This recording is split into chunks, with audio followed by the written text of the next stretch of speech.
¿Te has preguntado alguna vez por qué María Magdalena, la mujer que primero vio a Cristo resucitado, simplemente desapareció del imaginario cristiano? ¿Y por qué Nuestra Señora, a lo largo de los siglos, parece cargar características que no encontramos en los evangelios canónicos? Existe un secreto guardado bajo 7 llaves en las profundidades de la tradición católica. Un símbolo oculto que conecta a 2 de las figuras femeninas más poderosas del cristianismo, de una forma que la Iglesia prefiere no comentar. Durante casi 2000 años, rasgos de María Magdalena fueron silenciosamente entrelazados a la imagen de Nuestra Señora, creando una fusión espiritual que pocos se atreven a mencionar. Lo que estás a punto de descubrir puede sacudir tus certezas más profundas sobre el cristianismo. Pero ¿será que María Magdalena nunca desapareció realmente, sino que fue ocultada dentro de la propia figura mariana? Para entender este misterio, debemos viajar a los primeros siglos del cristianismo, cuando la fe que conocemos hoy era apenas una entre muchas corrientes espirituales que competían por definir quién era realmente Jesús y cuál era su mensaje verdadero. En aquellos tiempos turbulentos existían textos que hoy llamamos apócrifos, pero que entonces circulaban libremente entre las comunidades cristianas. El Evangelio de María Magdalena, descubierto en el siglo XX en Nag Hammadi, nos revela una verdad incómoda. Magdalena no era solo una seguidora más, sino la discípula predilecta de Cristo, aquella a quien él transmitió enseñanzas secretas que ni siquiera Pedro conocía. El texto es brutalmente directo sobre esta tensión. Cuando Pedro cuestiona la autoridad de Magdalena para transmitir enseñanzas del Maestro, Leví lo confronta. Pedro, siempre fuiste impulsivo. Ahora te veo combatiendo a la mujer como si fueras su adversario. Si el Salvador la consideró digna, ¿quién eres tú para rechazarla? Los textos gnósticos del siglo II y III presentan a Magdalena como la portadora de la Sofía, la sabiduría divina femenina. En el Evangelio de Felipe se dice que Cristo amaba a María Magdalena más que a todos los discípulos y solía besarla frecuentemente en la boca. Cuando los otros discípulos se molestaban por esto, Jesús les respondía: ¿por qué no los amo a ustedes como a ella? Este no era amor carnal, sino reconocimiento de su superioridad espiritual. Magdalena era conocida como la Torre. Magdala significa torre en arameo, y era vista como la fortaleza espiritual, el punto de conexión entre la tierra y el cielo. Era ella quien recibía las visiones más profundas de Cristo resucitado, quien comprendía los misterios del reino celestial. Aquí comenzó el drama que cambiaría para siempre la historia del cristianismo. Los primeros padres de la Iglesia enfrentaron un dilema terrible. No podían borrar a Magdalena de la historia. Era demasiado prominente en los evangelios canónicos, pero tampoco podían permitir que su imagen como maestra espiritual compitiera con la autoridad apostólica masculina que estaban construyendo. La estrategia fue genial y siniestra.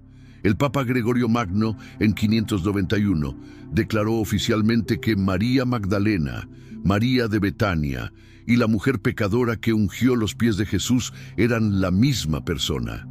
Con una sola declaración papal, la discípula amada se convertía en la prostituta arrepentida.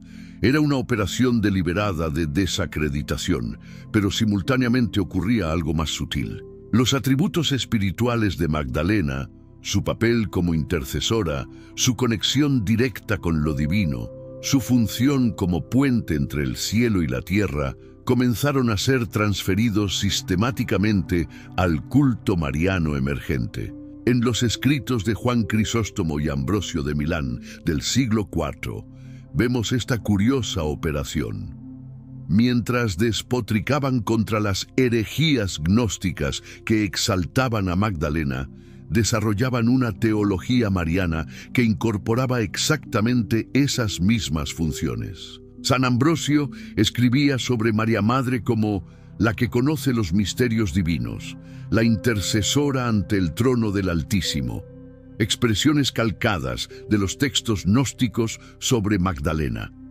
El Concilio de Éfeso en 431, que declaró a María como Theotokos, Madre de Dios, completaba esta transferencia. Los documentos revelan que los teólogos sabían exactamente lo que hacían: preservar la devoción popular hacia lo femenino sagrado, canalizándola hacia una figura teológicamente segura.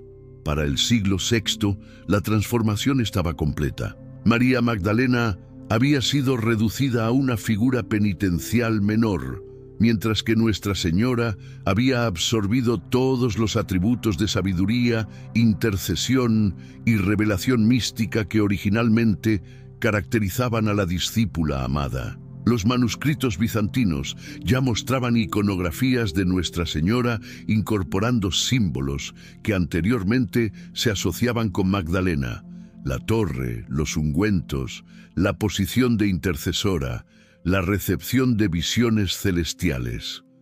Esta no fue evolución natural, fue una operación cuidadosamente orquestada de transferencia simbólica. En los archivos vaticanos, cartas de obispos del siglo V revelan preocupación por sectas que continuaban venerando a ambas Marías como aspectos complementarios de lo divino femenino. La solución no fue persecución directa, sino absorción gradual que satisfacía las necesidades espirituales populares mientras mantenía el control doctrinal. Los códices monásticos contienen referencias veladas a esta operación. Textos censurados hablan desde las dos formas de María y de la María oculta que vive en la María manifiesta. Los confesores intentaron eliminar estas referencias, pero algunas sobrevivieron como testimonio de este conocimiento prohibido.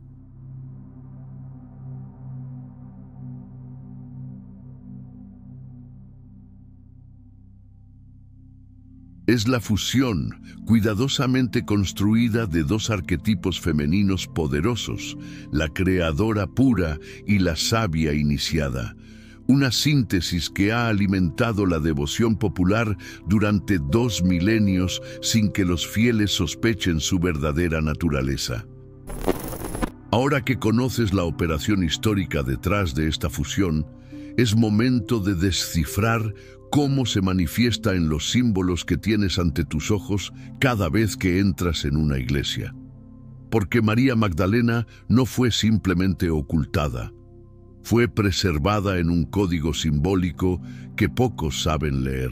Las letanías lauretanas, que recitas sin sospechar su origen, contienen una concentración asombrosa de títulos que originalmente se aplicaban a Magdalena en los textos gnósticos: sede de la sabiduría, vaso espiritual, rosa mística, torre de David, espejo de justicia. Cada invocación que diriges a Nuestra Señora está conectando inconscientemente con la dimensión oculta de la discípula silenciada. El color azul del manto mariano tiene una historia que la iconografía oficial nunca menciona. En el arte bizantino temprano, las representaciones de María Magdalena la mostraban con ese azul específico, el mismo que siglos después se convertiría en el distintivo de Nuestra Señora. Los mosaicos de Rávena del siglo VI documentan esta transición cromática deliberada. Observa los gestos en las imágenes marianas clásicas: las manos en posición de intercesión, la inclinación específica de la cabeza, la disposición del manto. Son exactamente las mismas posiciones que caracterizaban las representaciones de Magdalena como intercesora y visionaria en el arte cristiano primitivo. En la Catedral de Vézelay, Francia, dedicada a María Magdalena, los capiteles del siglo XI muestran algo extraordinario.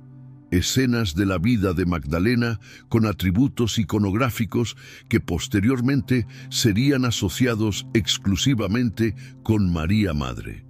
Los artistas medievales conservaban conscientemente la memoria de esta conexión. Los manuscritos iluminados revelan pistas aún más específicas. En el libro de Horas de la Duquesa de Borgoña, las miniaturas de ambas Marías comparten elementos compositivos idénticos. Solo cambian los símbolos específicos de identificación, como si los iluminadores supieran que representaban aspectos de una misma realidad espiritual. Pero donde esta fusión simbólica se vuelve más evidente es en las apariciones marianas. En Fátima, Nuestra Señora revela secretos que no deben divulgarse públicamente, exactamente el mismo patrón que caracterizaba a Magdalena como receptora de enseñanzas secretas. En la Salet, la Virgen llora por la humanidad perdida, reproduciendo el arquetipo de la Sofía gnóstica que lloraba por el mundo caído. Los alquimistas medievales conocían esta dualidad oculta. En sus tratados, María aparece como la que posee la doble naturaleza, la Virgen sabia, aquella en quien se unen la pureza y el conocimiento. No son metáforas casuales, sino referencias codificadas a la verdadera naturaleza composite de la figura mariana. Miguel Ángel, iniciado en tradiciones herméticas, incluyó en la Capilla Sixtina detalles que solo se comprenden conociendo esta conexión. En sus sibilas encontramos características faciales y gestuales que se repiten en sus representaciones de Nuestra Señora. El genio renacentista preservaba en el arte lo que la teología oficial había censurado. Los Rosacruces del siglo XVII desarrollaron rituales específicos de reconocimiento de la María doble, ceremonias que honraban tanto la pureza maternal como la sabiduría iniciática. Estos rituales fueron brutalmente perseguidos no por herejía doctrinal, sino por revelar secretos que la jerarquía quería mantener ocultos. Santa Brígida de Suecia registró en sus revelaciones una visión donde Nuestra Señora le dice: «En mí habitan todas las mujeres santas que me precedieron». Cuando pregunta específicamente por Magdalena, la respuesta es inquietante. Ella no me precedió, sino que fue absorbida en mí. Esta preservación simbólica explica fenómenos que la psicología religiosa ha documentado, pero no logra explicar completamente. Devotos marianos frecuentemente reportan experiencias que van más allá de lo maternal, sensaciones de sabiduría ancestral, conocimiento intuitivo, conexión con misterios profundos. En santuarios como Lourdes o Guadalupe, los testimonios más impactantes no hablan solo de consuelo maternal, sino de revelaciones súbitas, comprensiones gnósticas, experiencias de iniciación espiritual. Los peregrinos acceden sin saberlo a esa dimensión de Magdalena que permanece activa en el símbolo mariano. Los estudios antropológicos muestran que donde el catolicismo se sincretizó con tradiciones locales, la figura mariana absorbe características de diosas sabias precristianas. La estructura simbólica ya estaba preparada para esta absorción por su naturaleza compósite secreta. En el arte contemporáneo, artistas intuitivamente sensibles continúan captando esta dualidad. Las representaciones marianas más poderosas incluyen elementos que evocan tanto la maternidad como la sabiduría iniciática, como si el inconsciente colectivo preservara la memoria de esta verdad oculta. Los templarios veneraban secretamente a Nuestra Señora, sabiendo que honraban también a Magdalena. Su persecución no fue solo económica o política, sino porque preservaban conocimientos que amenazaban la versión oficial de la fe. Cada vez que contemplas una imagen de Nuestra Señora, estás ante un palimpsesto espiritual donde la figura original de Magdalena permanece visible para quien sabe leer los símbolos. La intercesora, La visionaria, la portadora de sabiduría divina, nunca desapareció. Solo fue cuidadosamente camuflajeada dentro de una iconografía que la doctrina oficial podía controlar. Llegamos ahora al punto donde esta revelación trasciende la curiosidad histórica y toca directamente tu experiencia espiritual actual. Porque comprender esta fusión oculta no solo cambia tu percepción del pasado, transforma radicalmente tu relación presente con lo sagrado. Piensa en esto. Durante 2000 años, millones de cristianos han participado sin saberlo en un culto mucho más complejo de lo que imaginaban.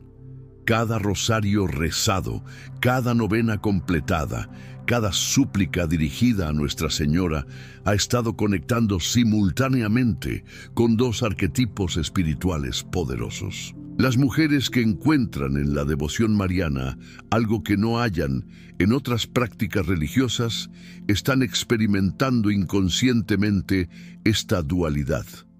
No solo se conectan con la maternidad divina, sino también con esa sabiduría femenina oculta que representa el aspecto magdalénico preservado en secreto. Los movimientos de teología feminista contemporánea han intuido esta complejidad sin conocer necesariamente su origen.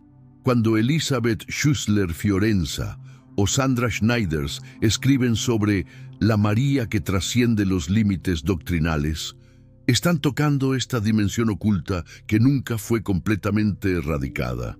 En la psicología junguiana, analistas han notado que la veneración mariana activa arquetipos que van más allá del materno.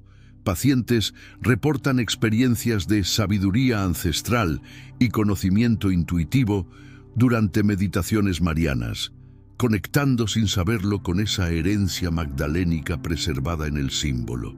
Los testimonios de experiencias místicas marianas contemporáneas frecuentemente incluyen elementos gnósticos, revelaciones de conocimientos ocultos, comprensiones súbitas de misterios espirituales, sensaciones de iniciación en secretos celestiales. Estas características no aparecen en los evangelios canónicos sobre María Madre, pero son centrales en los textos sobre Magdalena. En Medjugorje, las descripciones de los videntes sobre sus comunicaciones con la Señora incluyen capacidad de leer el corazón humano, conocimiento de eventos futuros, función de intercesora directa ante Cristo. Exactamente los atributos que los gnósticos asociaban con Magdalena como Sofía divina.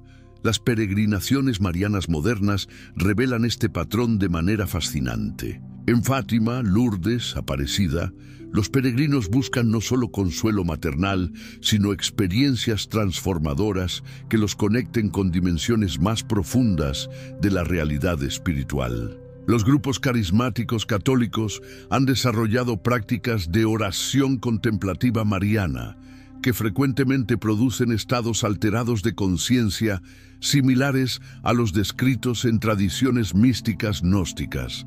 Están accediendo, sin marco teórico para comprenderlo, a esa dimensión magdalénica oculta. El fenómeno global de las nuevas apariciones marianas, no reconocidas oficialmente por la Iglesia, presenta características que coinciden más con las tradiciones sobre Magdalena que con los relatos evangélicos sobre María Madre. Las videntes reportan enseñanzas esotéricas, revelaciones sobre la naturaleza de la realidad, instrucciones para prácticas espirituales avanzadas. En el ámbito de la espiritualidad, New Age, muchas personas que se alejan del cristianismo institucional mantienen una conexión especial con la Divina Madre, una figura que combina elementos marianos con características de sabiduría iniciática que reconocemos ahora como magdalénicas. Los estudios neurocientíficos sobre experiencias religiosas muestran que la contemplación de imágenes marianas activa áreas cerebrales asociadas tanto con vínculos afectivos como con procesamiento de información compleja y resolución intuitiva de problemas. El cerebro responde a esta dualidad simbólica oculta. En terapias transpersonales, terapeutas reportan que pacientes que trabajan con arquetipos marianos frecuentemente experimentan breakthrough emocionales que combinan sanación maternal con despertar de sabiduría interior. Exactamente la síntesis que esta fusión histórica habría producido. Las comunidades monásticas femeninas contemporáneas, especialmente aquellas que practican formas contemplativas avanzadas, desarrollan relaciones con María que incluyen elementos visionarios y gnósticos que van mucho más allá de la devoción mariana convencional. Los artistas contemporáneos que crean arte sacro mariano frecuentemente incluyen, sin marco conceptual consciente, elementos que evocan sabiduría iniciática y conocimiento esotérico, como si el inconcolectivo preservara la memoria de esta dualidad oculta. En países donde el catolicismo popular se mantiene vital, América Latina, Filipinas, Polonia, las manifestaciones de devoción mariana incluyen elementos chamánicos y visionarios que coinciden más con tradiciones sobre maestras espirituales femeninas que con la maternidad pasiva. Este descubrimiento te coloca en una posición única. Puedes ahora participar conscientemente en una tradición espiritual mucho más rica y compleja de lo que la mayoría imagina. Tu devoción mariana, si la tienes, se convierte en un puente hacia dimensiones espirituales que han permanecido activas pero ocultas durante milenios. Pero también te enfrenta a una responsabilidad. ¿Qué harás con este conocimiento? ¿Lo mantendrás como curiosidad intelectual o permitirás que transforme tu comprensión de lo que realmente significa lo femenino sagrado en el cristianismo? Has llegado al final de una revelación que cambia para siempre el paisaje espiritual del cristianismo. María Magdalena nunca desapareció. Fue cuidadosamente preservada dentro de la figura de Nuestra Señora, creando una síntesis secreta que ha alimentado la devoción popular durante 2 milenios. Esta no es simplemente información histórica. Es la llave hacia una comprensión completamente nueva de tu propia tradición espiritual, hacia dimensiones de lo sagrado que han permanecido activas pero ocultas bajo la superficie de la doctrina oficial. Ahora sabes que cada imagen mariana es un palimpsesto donde la sabiduría de Magdalena permanece visible para quien sabe leer los símbolos. Cada oración dirigida a Nuestra Señora conecta simultáneamente con 2 arquetipos espirituales poderosos que nunca debieron ser separados. Has cruzado un umbral del cual no hay retorno. Perteneces ahora al pequeño círculo de quienes comprenden que la historia espiritual oficial es apenas la superficie de realidades mucho más profundas y complejas. Para aquellos que sientan la necesidad de profundizar aún más en estos misterios ocultos, he preparado un documental exclusivo que revela los aspectos más perturbadores de la verdadera historia de María Magdalena. Un material que va mucho más allá de lo que exploramos aquí, mostrando documentos censurados, símbolos descifrados y conexiones que han permanecido en las sombras durante siglos. Es contenido diseñado específicamente para quienes, como tú, no se conforman con las versiones oficiales y buscan comprender los secretos más profundos del cristianismo. Lo encontrarás en el comentario fijado, pero recuerda, algunos conocimientos transforman para siempre a quien los recibe.